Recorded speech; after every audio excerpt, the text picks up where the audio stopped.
here again on a cold, gloomy Tuesday. Eric, you want to Yeah, introduce what we're talking about? what a lead-in, thank you for that, Tiffany. I don't know how I'll top that though. We are going to get a little more into the seasonal symptoms we've been discussing with like seasonal affective disorder, but from a different lens, and we are going to be getting a little bit more into childhood trauma. And how that relates with some of these symptoms and the holidays. So, a little bit of a different angle a bit. So we are going to still be talking a little bit about the seasons, but rather than just the seasonal affective disorder, we're going to be getting a little bit more into how childhood trauma can interact with some of the seasons. So, Tiffany, is there anything you want to make sure that we start with today? Yeah, so the biggest thing that I kind of had highlighted for us to talk a little bit about is the ACEs of childhood trauma. And I'm not gonna lie to you, my brain, my brain is blanking on the ACEs, the adverse childhood experiences, I believe. Hmm. Yeah. Um, and so those types of things, actually, let me just pull up the ACEs so I can like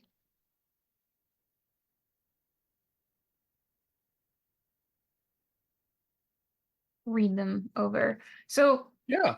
most of the ACEs focuses on physical abuse, sexual abuse, emotional abuse, physical neglect, emotional neglect, household dysfunction such as parental divorce, substance abuse, mental illness, witnessing violence in the home or the community, or discrimination. Is kind of what the ACEs survey covers. Um, and I kind of wanted to have a little bit of a running discussion about how those things can kind of set the foundation for childhood trauma impacts that we see prop up later in adulthood. Yeah, I do think that ACEs relate to a lot of things. I think we're starting to understand more and more about trauma. I know that we are doing a project, Tiffany and I, of rereading The Body Keeps Score, and we'll preview it. The struggle It's is real. it is a task. You may notice the wording I said task, but we're going back through The Body Keeps Score. But it does remind us a little bit of like how far we've come with understanding trauma, and just like all the different ways. That book used to be very groundbreaking and just wow, this is so earth shattering. And we have just come a long way since this time.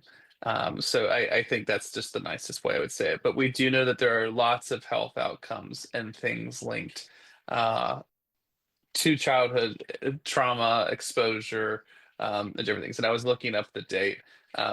11 years ago, 2014 is when The Body Keeps Score came out. So that doesn't Wow. surprise me at all that there's been a decade of understanding trauma, understanding the nervous system, going into things. But yeah, no, trauma, we can't control if we've been exposed to trauma or not.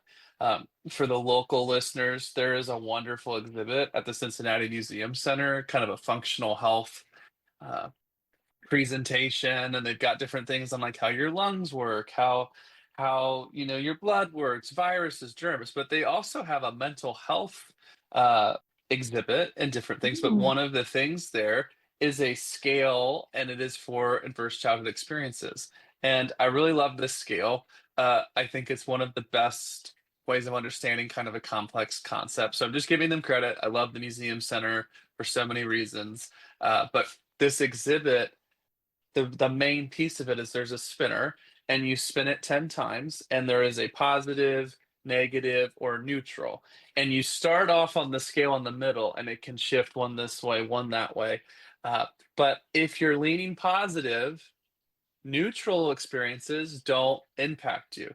If you're leaning negative, neutral experiences push you further down and they give examples of what positive experiences or negative experiences or neutral could be. So positive, growing up uh, in a safe environment, like that's a positive. Neutral could be, uh, I need to think of some of the examples. I don't know if you have any examples, but they have some examples of what the neutral experiences could be.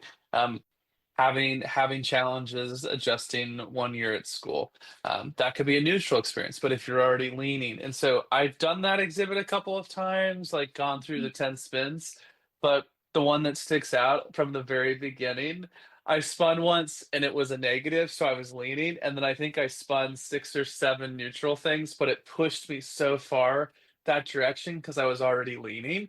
And so you have, if you can think of the scale, each positive moves you back to neutral very hard once you're already going. And Mm. it's a very powerful illustration of trauma. I don't mean to say that we can't heal, but it just highlights how life is not fair, is not equal for everyone. Yeah. And trauma tends to attract and build other things for lots of different reasons.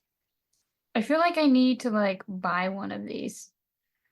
Probably crazy expensive, but I'm like, I feel like I need to. It was on, like, a table. I mean, but I do just like, I'll probably never forget because it's just one of the most powerful exhibits I've seen. Because 'cause I'm like, "Well, I'm a therapist looking at this," and you could take it as simple or as profound, but yes, childhood trauma impacts a lot of different things, and so we're kind of getting out of this post-holiday season, but why we wanted to talk about this is you may not know why you feel a certain way about certain dates on the calendar or why you're stressed, why you're nervous. So I just don't want to steal everything from you, Tiffany. No, but I mean, like, I'm kind of sad I haven't experienced this exhibit. I'm like, I feel like we need to make a whole episode of going and experience this experience. Oh, I would Um, love to go. I have a pass to the museum center, so you will find me there often. I love the museum center. It's a great yeah, exhibit. Honestly, think everyone should see it at least once. it sounds really profound, and I think it also like visually highlights how like neutral things, whether we realize it or not, can actually push us further into trauma sometimes rather than like helping us move forward. Like it really it really highlights the impact of a negative mindset, whether it's intentional or unintentional, based on like an ACE's background of like how difficult it's going to be for you to function, to get into a positive versus someone who hasn't experienced any of those. Yeah.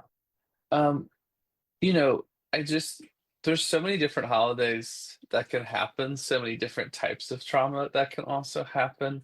Um, it there's just like, I mean, just so many. I mean, I'm just even thinking like maybe there was something going on with a caretaker. So then you spent one holiday uh with other people that maybe were your family, maybe in care, and miss out on something. So then when these times come up, it can be a very stressful reminder of some turbulent uh, seasons. Um, but like the holidays just mess with people for a variety of reasons. Like we're talking, we all know we mainly do better with routines. The holidays are a complete disruption of routines. And so food, presents, people, events. Yes. That was one topic I had written down, is that scarcity mindset. Like if you have an ACEs background of childhood deprivation in any shape or form, the abundance that the holiday kind of pushes can be really overwhelming and can lead to guilt and shame about like whether or not you can afford it, whether or not like you know how to accept it, like how to deal with like so much extra stuff that one might not be accustomed to.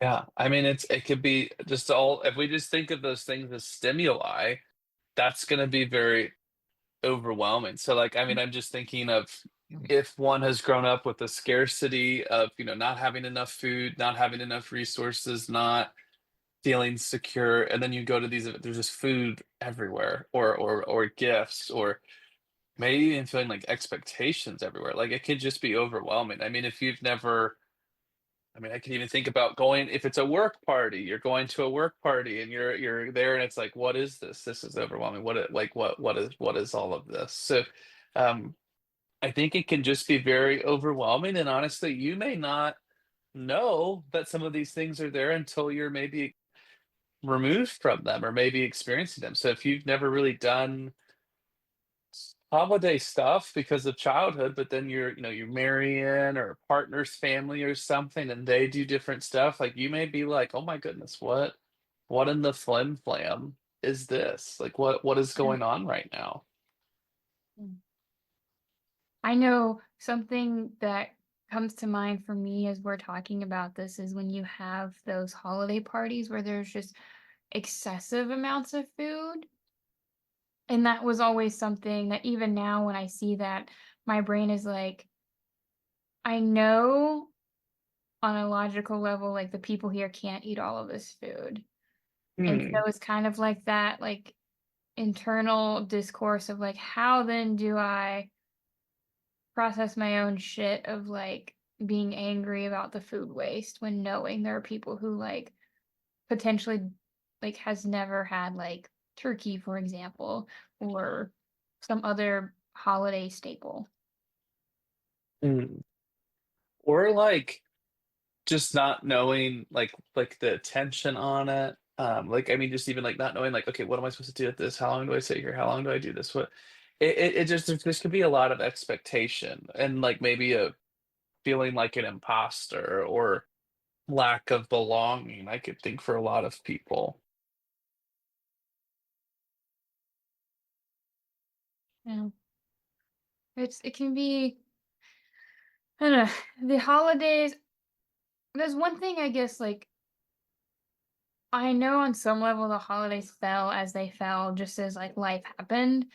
But, like, my brain is like, it's really weird that, like, the holiday, quote, unquote, "season," like, fell in, like, essentially the darkest section of the year, and I'm like, we're asking all these people to, like, go out, work more, do more, hang out more, party more, be present more in a time of year that's, like, typically difficult to do that. Yeah. And it's not a private I mean, the holidays really aren't a private solo experience, so, like, you're going through this with other people, and, you may feel close with some people, but maybe not everyone around you as you're going through some of these things. Some of the interesting things too, just I think we mainly are talking to our audience of adults. Like, I mean, I don't know, maybe 5-year-olds listen to podcasts, but I'm like doubting it for a variety of reasons.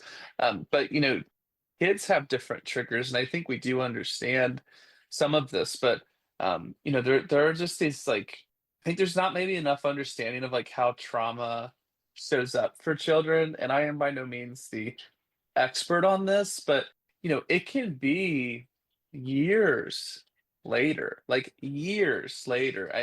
Adolescence. It can be some of the trauma was a bit. You just they don't. It's not always a right after type of response, nor is it for adults. But I think people really kind of don't understand some of this sometimes. So um, I need to look up the case, but there is a very famous case of some YouTube blogger family. They went through with an adoption.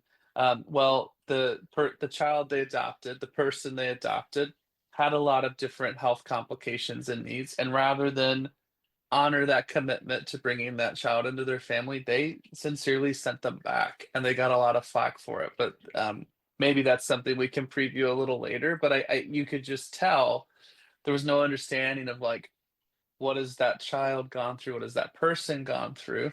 Uh, and that's not trauma informed. That's not trauma informed when it's like, well, what do we get from someone being there? What do we want from them? Like that's the opposite of trauma informed. Trauma informed is like understanding some people don't want to drink and they don't want to talk about why.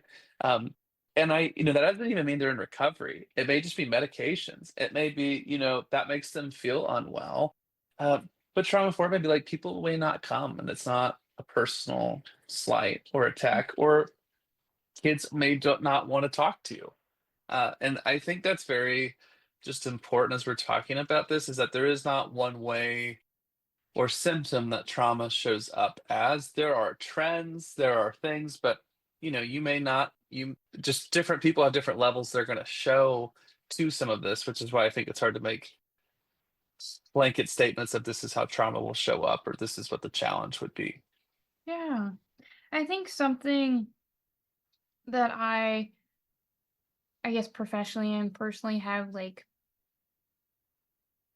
adopted from a trauma informed lens is being able to recognize that like we all have independent experiences, and those independent experiences don't cross over and web into what other people are independently experiencing unless we allow ourselves to be overly enmeshed into what they're projecting outward based on their independent experiences.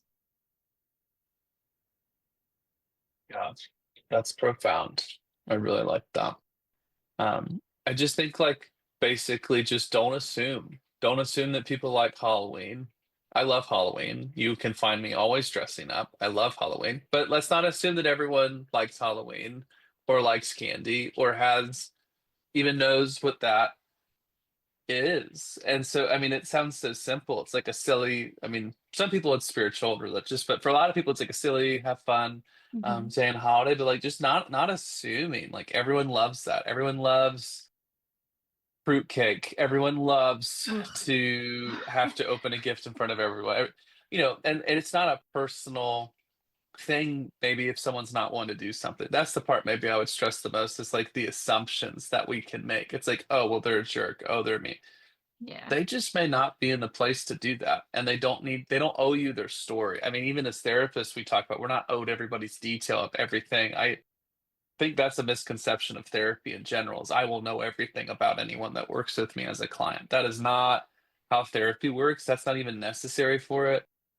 You know, I may not even know every piece about the situation we're working on because that's also not a requirement to do therapy or do the work. Mhm. Yeah. You were talking about Halloween, and I was like, I like Halloween, but I don't. um, and it's not necessarily anything traumatic, but for me, like Halloween has become sad because I can't enjoy any of the candy that like people have on Halloween. And I guess from like my mind goes to like, man, what about kids who have the same like allergens and dietary restrictions that I have, and they're like, Halloween sucks because like I don't get to eat any fucking candy, Right. and I'm just going around like, woohoo, like, It's a great That's a great example.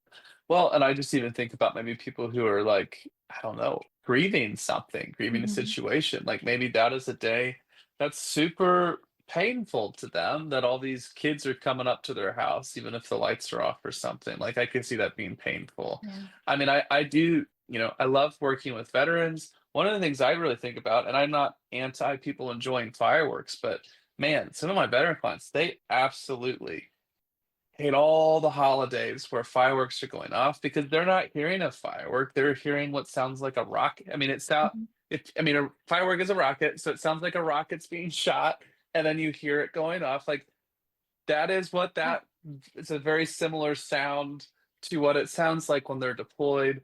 And some of my client, you know, some people I've worked with have survived such things. And so I actually don't enjoy the fireworks randomly people shoot off. I get the events and stuff, but I really don't like the random popping off, dogs getting lost. But like this is me though, right? So this is me yeah, just sharing like I don't really have a trauma, but I just don't appreciate that. And so, like, you know, yeah, assumption could be, well, Eric's just being a jerk. He hates the fun and fireworks. But it's like, no, I don't think the costs are worth the benefit, you know, of yeah. like some of the pieces that go on. Yeah, I would have to agree with you. Now, I do like sparklers. Those can be pretty fun. But like I do have to Yeah. agree on the firework front. Like maybe like as a kid they were like, "Oh my gosh, this is so cool. The sky lights up." But as an adult, I'm like, "This is like kind of dumb." Like Well, and especially I mean, since we I do love my neighbors, but it's like, do I want them randomly shooting rockets by my house? no. No. I Do mean, I want professionals shooting them like at designated times? Yes, that see, seems to be the vibe. I But don't even want the we've come to the era of drones, and drones can make mm, so many amazing cool things, and I'm like, that's why true. would we just not transition to drones that are like I health wonder if that's like friendly? better for that's got to be better for the air quality too. Well, I'm just thinking like how many more people we put into perspective and can actually enjoy events because we're not popping off random like loud Yeah, noises, and I it's mean, more and I get inclusive. it. Not everyone. is a family of a veteran or is a veteran or works with veterans, but it's just, I feel like that's a very like I wouldn't even call that a sacrifice. Like I think what anyone who's been in the military has sacrificed is a sacrifice. I think this is just a reasonable accommodation of like I'm not going to shoot fireworks off randomly so that people don't have to deal with that. Just like, can you lean all the way back in your seat on a flight? Yes. Does now in 2025 that make you kind of a jerk? I I have would say yet. yes. I won't lie to you. I have yet to figure out on the many flights I have been on. I have yet to figure out how the fuck you lean your chair back. Like I have like like pushed on it. I've looked for buttons, and I'm like, am I just like, am I so stupid? I can't figure this out. Tiffany, this is like 2 episodes in a row where we're like, how did people sign up for the newspaper? And now it's like having, I'm I sorry you mean, some mentioned of this, them, and every time I'm on a plane, I no, get frustrated. Like why? Like some of them don't do it because I think again, it's like, hey, it's just a little sacrifice for everyone. So like, I don't want to see my face. I don't want to put so. I But I think that's just maybe my best way of explaining what an accommodation could look like. Just being um kind, and just oh, this is just kind of empathy. Like, what are some people maybe going through? What may they need? And I think we do. I think a lot of people understand kids need empathy. They don't know everything that's going on. They haven't gone through, but it seems like with adults that have grown, we forget that they were the kids that you used to be making a nice accommodation for. I would argue people still dealing with some wounds. It's not because they are being anything other than just a human being. They're just trying to figure stuff out. They're trying to work through things. It's nothing bad that they are doing. yeah. Being human is just really fucking hard. Yeah. So, just maybe just on the practical side of what does it look like trying to support someone? Just starting small, like giving out, don't try to sell them a car where you make it really hard Mhm. to say no. Just be like, hey, would you like to come sit with us, or would you like to sit out here and sip the cocoa or so? Just giving options and space, trying to think ahead of are there some spaces at a gathering that you can have just for people to step away, or letting people step away? They may just need to go outside. Um, Making it a child-friendly space, like giving some spaces for kids if there's going to be kids at the event. Thinking through some pieces, and you may Making not know everything. I would also encourage making adult safe spaces. Like I like some people might like roll their eyes at that, but like making quiet spaces for adults that can step away too. Like some people might get overwhelmed by yelling, screaming kids. Some people might get overwhelmed by like a decent amount of people. Yeah, no, actually, we're on the exact same page. I have a piece here about avoiding sensory overload. So, Mm. like, if someone needs to step outside to smoke, it may not be because they need to smoke. They may just want to take a lap or walk. I love my family. Some of them listen to this, some of them don't. I sometimes just need to step away, and not because I'm mad, just because I get fried. I need that reset. So I may go and do dishes. I may go and um, work on something, pick up something, do something because I just need the space.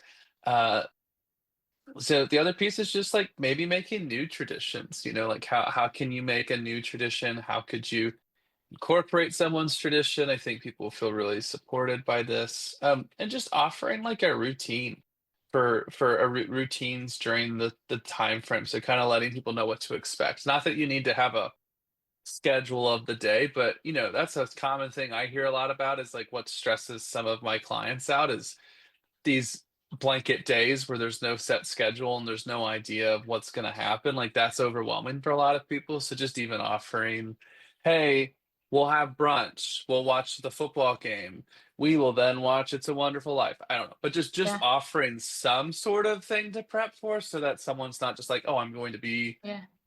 in this limitlessly. Like that would overwhelm a lot of people. That would be me.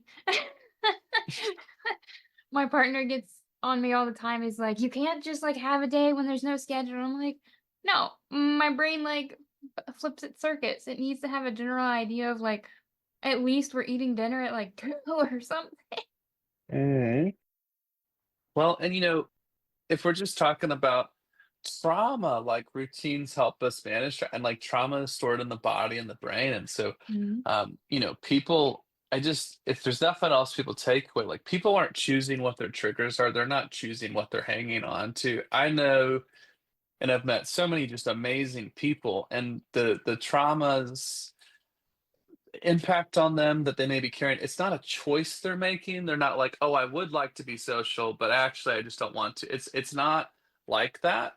Mhm. I know there's sometimes ideas that people are using that as an excuse, air quotes, that they've had things happen to them. Like, I'll be honest, there are some people who, have misrepresented what they've experienced or maybe used that experience in ways that shouldn't have qualified. So we're talking about being inclusive and safe and encouraging. But that doesn't mean like, oh, well, because you went through this, I need to go get you a PlayStation every Christmas or something. Like that's something where it gets too far. So while I want everyone to be supporting each other, like I think the nuance here is the level of support and what it gets into. But um that's where it gets a little tricky sometimes because sometimes there are people who are hurt who are like, well, hey, because I'm hurt, this is what I did. Da, da, da, da, da, da. Mhm. Yeah, and like from a brain perspective, like ACEs can alter brain development and stress regulation systems. Chronic exposure to trauma can keep the amygdala in a heightened state of activation, which leads to increased anxiety and hypervigilance. Meanwhile, the prefrontal cortex, responsible for impulse control and decision making, can develop less efficiently, making emotional regulation more difficult. Your hippocampus, which processes memory and learning, can also shrink, affecting the ability to differentiate between past trauma and present reality. Additionally, prolonged stress dysregulates the HPA axis, which can lead to long-term issues with stress response, immune function, and even physical health conditions like heart disease and autoimmune disorders. And it like these neurological changes that happen from like trauma exposure can shape how individuals navigate relationships, they handle emotions, how they interact and respond to stress throughout their lifetime. Wow. So Tiffany, what do you think is the main thing? Like, I know I've kind of shared the pieces of like, hey, if you're only going to remember this, like, what do you think is the main takeaway for just maybe understanding of trauma from childhood and like what people can maybe use when they're interacting with people that may have experienced something like this? I would say the biggest thing is to keep in mind that, like, your lens is gonna be a very different color from their lens, and there's the possibility that because those lenses are very different, you guys might not see the same experience or the same things on the same level. So, like, something such as like an abundance of food might be triggering for someone and it might not be triggering for another person. And just recognizing that, like, okay, this person is viewing this differently. Their lens must be a different color than mine, and just kind of asking yourself, how do I support this person who's using a different lens to see this? Not necessarily trying to change their lens, but just being present and being supportive and like helping and accepting like that's just the lens that they were given in life to view things. Mm. I guess, like, this is gonna sound absolutely bizarre, and I promise I'm not crazy, No, but, no. like, the way I view like, we all have, like, different eye color, right? So the way that I think about it is almost similar to like eye color. Everyone's eye color is slightly a different shade. Everyone's lens on life is a slightly different shade. So on some level, we're all just different shades of color that are walking around, viewing and interacting in a way that just makes sense for like the shade of color we're choosing to see life as. Mm, I love that. Wow. Yeah, I think it's important. I think it's a good discussion. I think it's also something that can be a little overwhelming for people to try to talk about. Um, but I'm grateful for the conversation, grateful for Yeah. the And I think space. I think a way like to think about it because I don't want people to feel like they have to like ask someone or have to talk about it. But like think about it in terms of like a rainbow. Like the colors on the rainbow don't talk to each other. They don't like try to accept the fact that purple is next to indigo, or I haven't looked at a rainbow in a while. Yellow is next to orange. Like they just kind of accept like that's where they are in life in that experience, and they like flourish together in that like rainbow pattern of colors. Like you don't see a rainbow being like, well, yellow's not going to be by green today. It's going to be by like purple or like blue. It just kind of accepts that like this is the life pattern and this is like okay. Not that rainbows are sentient, but that's a whole nother. I love it. Not to get way off track, but I guess too, like the other thing that comes to mind, and this might be again like bizarre, is like ants. Like ants can experience different traumas like depending on like what they're doing like for their colony, but you never see like ants like murder each other if like they're experiencing trauma. Oftentimes you'll see them like helping each other out, like figuring things out together. There was a really interesting experiment that was AI generated and ran with ants, and it showed that ants are more uh, problem solving and communal than humans are when trying to figure out problems that involve teamwork, which is kind of crazy. Mm. Well, I appreciate you, Tiffany. I appreciate the dialogue, and I mean, I am looking forward to the discussion about the body keeps score. Mhm. But I think that will be interesting to follow up on, especially after this episode.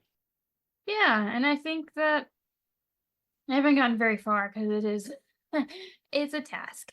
Um, but it's some interesting concepts about like how trauma is was processed in that day and time. I think too, um, something to keep in mind is tools for helping people build emotional resilience during,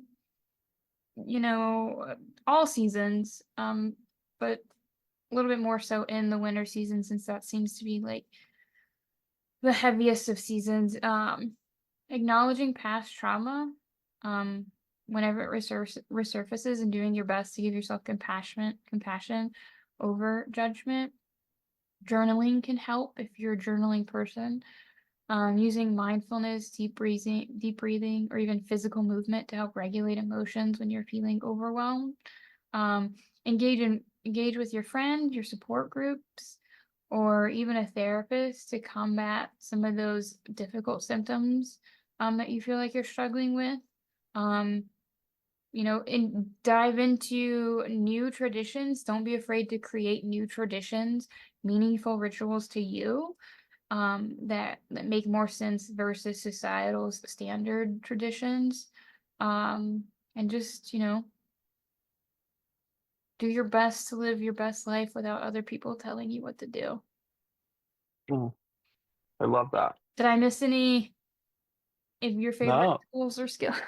no, I think honestly it's well said, and I think just starting from where people can is important. Yeah.